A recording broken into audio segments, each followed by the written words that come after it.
Hello everyone, তোমরা সবাই কেমন আছো? আশা করি সবাই খুব ভালো আছো। আমিও খুব ভালো আছি। আমি পূজা তোমাদের সাথে শেয়ার করতে চলে এলাম আবারও একটা নতুন ব্লগ ভিডিও নিয়ে। তো আজকের ভিডিওটা শুরু করছি একদম সন্ধ্যাবেলা থেকে। আশা করি দেখে বুঝতেই পারছো এখন কিসের তোড়জোড় হচ্ছে। তো এখন হচ্ছে দধিকর্মার তোড়জোড়। আর দেখতে দেখতে পুজোটা যে কীভাবে কেটে গেল বোঝাই গেল না। মনটা খুব খারাপ, কারণ এই 4টে দিন খুব ভালো করে কাটিয়েছি পুজোর মণ্ডপে, ভীষণ এনজয় করেছি। আর এই 4টে দিনের জন্য কিন্তু পুরো একটা বছর আমরা অপেক্ষা করে থাকি। কীভাবে যে এই 4টে দিন কেটে গেল বুঝতেই পারলাম না।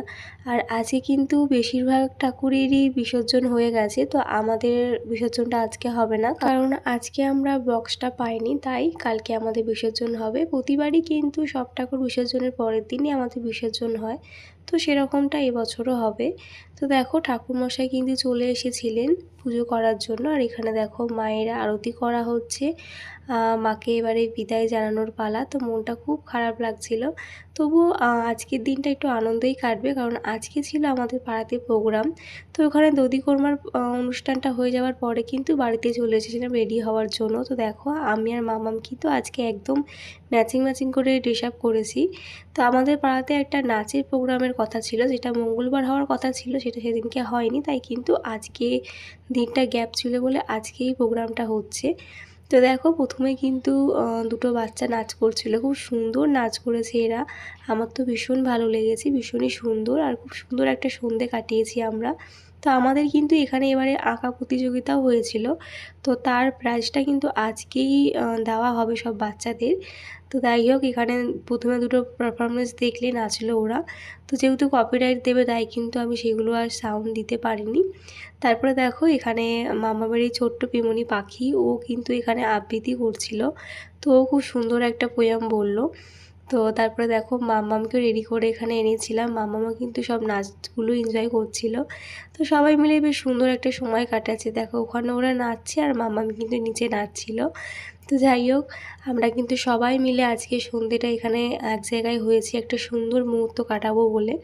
তো এখানে অনেকগুলোই নাচ হয়েছে, যেগুলো তোমাদের সাথে আর ডিটেলসে দেখাতে পারছি না, কারণ গানগুলো কিন্তু এখানে দিলে আমার কপিরাইট চলে আসতে পারে, তাই আর তোমাদের সাথে গানগুলো দিয়ে নাচগুলো শেয়ার করতে পারলাম না।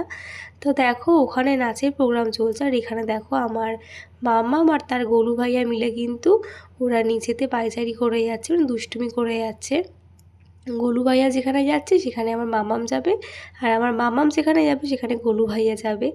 যাই হোক, ওদের দুষ্টুমিটা দেখলাম। এবারে দেখো তোমার দাদাভাই কিন্তু গিফট দিতে উঠছে, প্রাইজ দিতে। যারা আঁকা প্রতিযোগিতায় ফার্স্ট সেকেন্ড থার্ড হয়েছিল তাদের মধ্যেই কিন্তু এরা দুজন ছিল। তো দেখো ওদেরকে কিন্তু তোমার দাদাভাই গিফট দিয়ে দিল। ওরা কিন্তু নাচের পাশাপাশি আঁকাটাও খুব সুন্দর করেছিল।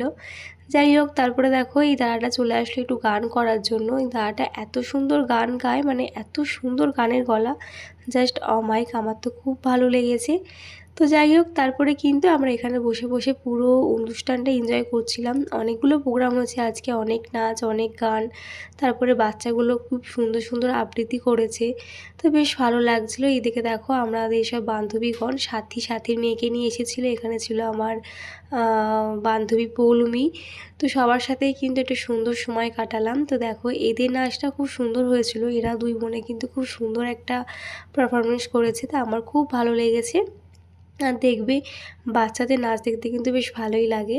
তো আজকে একদম শো স্টপার বলতে পারো, এরা দুজনে কিন্তু কাপল ড্যান্স করেছিল, খুবই সুন্দর। আমরা কিন্তু সবাই লজ্জা পাই, কিন্তু এরা কিন্তু মানে সেটার থেকে বেরিয়েই যে এত সুন্দর একটা পারফরমেন্স করেছে সেটাই কিন্তু বেশ ভালো লাগছিল। তো দেখো ওদের ড্যান্সটা তোমাদের কেমন লাগছে অবশ্যই কমেন্টে জানিও। আমাদের তো বেশ ভালোই লেগেছে। ওরা দুজনেই কিন্তু খুব সুন্দর একটা আমাদেরকে নাচ উপহার দিয়েছিল আজকে। তো ওদের নাচটা দেখার জন্যই কিন্তু আমরা অনেকক্ষণ ধরে ওয়েট করছিলাম যে ওদের নাচটা কখন হবে। তো আমিও কিন্তু বিয়ের আগে প্রোগ্রাম করেছি, তবে যেহেতু এই নাচের প্রোগ্রামটা হঠাৎই ঠিক হয়েছে, আমার কোনো নাচ তোলা ছিল না, তাই কিন্তু আমি সেরকম কোনো নাচ করতে পারলাম না। তো ট্রাই করব, যদি পরের বছর হয় তখন অবশ্যই করার।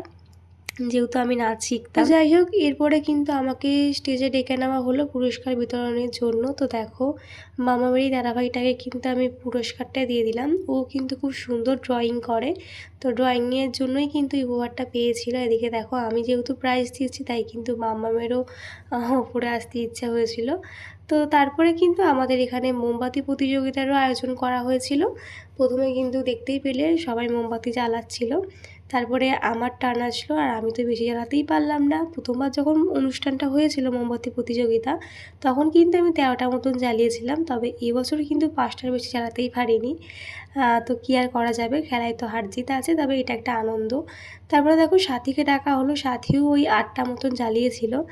আর তারপরে একে একে সবাইকে ডাকা হলো। তারপরে কিন্তু সবশেষে মাকে ডাকা হয়েছে, মাও ওই 8টা মতন জ্বালিয়েছিল। তো দেখো, এরপরে কিন্তু আমরা সব বান্ধবীগণরা মিলে কিন্তু একটু ফটো সেশন করতে আসলাম। এদিকে দেখো, কাকির সাথে আজকে তো আমার পুরো ম্যাচিং হয়ে গেছিলো। তো আমরা 3জনে মিলে কিন্তু একটু ফটো তুললাম। তারপরে দেখো, স্টেজে যেহেতু মাম্মামের ছোট্ট পিমুনির বা ও দিদিয়াগুলো নাচছিল, তাই কিন্তু ওদেরকে দেখে মাম্মামেরও একটু নাচতে ইচ্ছা হয়েছিল, তাই ওকে স্টেজে তুলে দিয়েছিলাম। আর ও তো কিছুতেই স্টেজ থেকে নামবে না, স্টেজে উঠেই নাচ দেখাবে আমাদের সবাইকে। আমি আর মা মিলে যখন স্টেজ থেকে নামাতে গেলাম, সে তো প্রচণ্ড রেগে গেছিলো। তো কী আর করা যাবে, তারপরে কিন্তু ওকে জোর করেই এক প্রকার নামিয়েছিলাম স্টেজ থেকে। তো চলো, আজকের ভিডিওটা আমি এখানেই শেষ করলাম। আজকের দিনটা কিন্তু আমরা এইভাবেই কাটিয়েছিলাম। তো তোমাদের কেমন লাগলো আজকের ভিডিওটা জানাতে কিন্তু কেউ ভুলো না। আর ভালো লাগলে কিন্তু অবশ্যই এটা লাইক কমেন্ট করে দিও। তাহলে চলো, আজকের মতন টাটা। দেখা হবে আবার কোনো নতুন ব্লগে, নতুন ভিডিওতে। ততক্ষণের জন্য সবাই সুস্থ থেকো, ভালো থেকো। বাই সবাইকে।